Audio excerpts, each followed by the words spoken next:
ছাত্র শিবিরকে নিয়ে, জামাত ইসলামীকে নিয়ে এখন সোশ্যাল মিডিয়া যেভাবে তোলপাড় হচ্ছে, যেভাবে আলোচনা সমালোচনা ঝড় উঠেছে, আমরা শুধু এটুকু বলবো যে যত বেশি এই আন্দোলন নিয়ে বিশ্লেষণ হবে, ছাত্র শিবির এবং জামাত ইসলামীকে নিয়ে যত বেশি সমালোচনা হবে, এই আন্দোলনের পিছনে জামাত এবং ছাত্র শিবিরের অবদানটা তত বেশি স্পষ্ট হবে।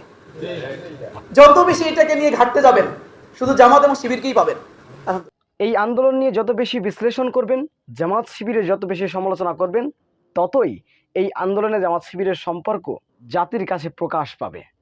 অতএব এগুলো না করে কিভাবে দেশকে এগিয়ে নেওয়া যায় সেই চিন্তা করুন, সেই কার্যক্রম হাতে নিন। জামাত শিবিরের সমালোচকদের উদ্দেশ্যে এমন বার্তা দিয়েছেন সাবেক শিবিরের কেন্দ্র সভাপতি দেলোয়ার হোসেন।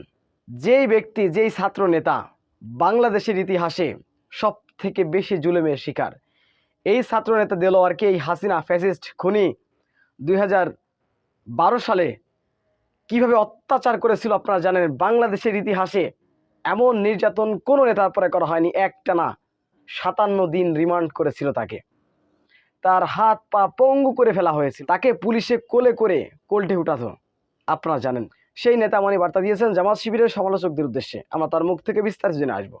ছাত্র শিবিরকে নিয়ে, জামাত ইসলামীকে নিয়ে এখন সোশ্যাল মিডিয়া যেভাবে তোলপাড় হচ্ছে, যেভাবে আলোচনা সমালোচনা ঝড় উঠেছে, আমরা শুধু এটুকু বলবো যে যত বেশি এই আন্দোলন নিয়ে বিশ্লেষণ হবে, ছাত্র শিবির এবং জামাত ইসলামীকে নিয়ে যত বেশি সমালোচনা হবে, এই আন্দোলনের পিছনে জামাত এবং ছাত্র শিবিরের অবদানটা তত বেশি স্পষ্ট হবে। যত বেশি এটাকে নিয়ে ঘাটতে যাবেন, শুধু জামাত এবং শিবিরকেই পাবেন। আলহামদুলিল্লাহ। এজন্য আমরা বলবো যে এই আন্দোলনের সাথে কারা সম্পৃক্ত এটা নিয়ে গবেষণা না করে বাংলাদেশকে নিয়ে এগিয়ে যাওয়ার স্বপ্ন নিয়ে এখন আমাদের কাজ করতে হবে। যে উদ্দেশ্যে আপনাদেরকে এখানে ডাকা হয়েছে, যে মেসেজ দেওয়ার জন্য আপনাদেরকে ডাকা হয়েছে, যে প্রশিক্ষণ দিয়ে, যে মেসেজ দিয়ে আপনাদেরকে এখান থেকে বাউফলে যাওয়ার নির্দেশনা দেওয়া হবে, আল্লাহ যেন সেই নির্দেশনাগুলো ভালোভাবে উপলব্ধি করে সেই নির্দেশনাগুলো বাউফলে গিয়ে যেন আমরা এক্সিকিউট করতে পারি, আল্লাহ সেই তৌফিক আমাদেরকে দান করুন। এটা ইসলামী বিপ্লবের জন্য একটা পরিবেশ তৈরি করলো কেবলমাত্র, আমাদের কাজ করার একটা সুন্দর পরিবেশ তৈরি হলো কেবলমাত্র। বাট আমাদের চূড়ান্ত বিপ্লব তখনই হবে যখন বাংলাদেশকে আমরা কোরআনের বাংলাদেশে পরিণত করতে পারবো। আমাদের সংসদ যখন কোরআন দ্বারা পরিচালিত হবে, কোরআনের আইন দ্বারা যখন আমাদের সংসদ চলবে, কোরআনের আইন দ্বারা যখন আমাদের আদালতগুলো পরিচালিত হবে, কোরআনের আইন দ্বারা যখন বাংলাদেশের প্রত্যেকটা সেক্টর যখন পরিচালিত হবে, তখনই কেবলমাত্র পূর্ণাঙ্গ বিপ্লব হবে।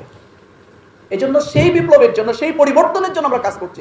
সেই পরিবর্তন, সেই বিপ্লবের জন্য একটা পরিবেশ তৈরি হয়ে গেছে, একটা প্ল্যাটফর্ম তৈরি হয়ে গেছে, কাজ করার একটা সুযোগ তৈরি হয়ে গেছে। সুতরাং এই সুযোগটাকে কাজে লাগিয়ে আমাদেরকে ভূমিকা রাখতে হবে। বিষয়টি আপনারা কি হয়ে দেখছেন, অবশ্যই আপনাদের মূল্যবান মন্তব্য কমেন্ট বক্সে জানাবেন। সবসময় সত্য নির্ভরশীল তথ্য পেতে স্বাধীন বাংলা ইউটিউব চ্যানেলটি সাবস্ক্রাইব করে আমাদের সাথে থাকুন। আসসালামু আলাইকুম ওয়া রাহমাতুল্লাহি ওয়া বারাকাতুহু।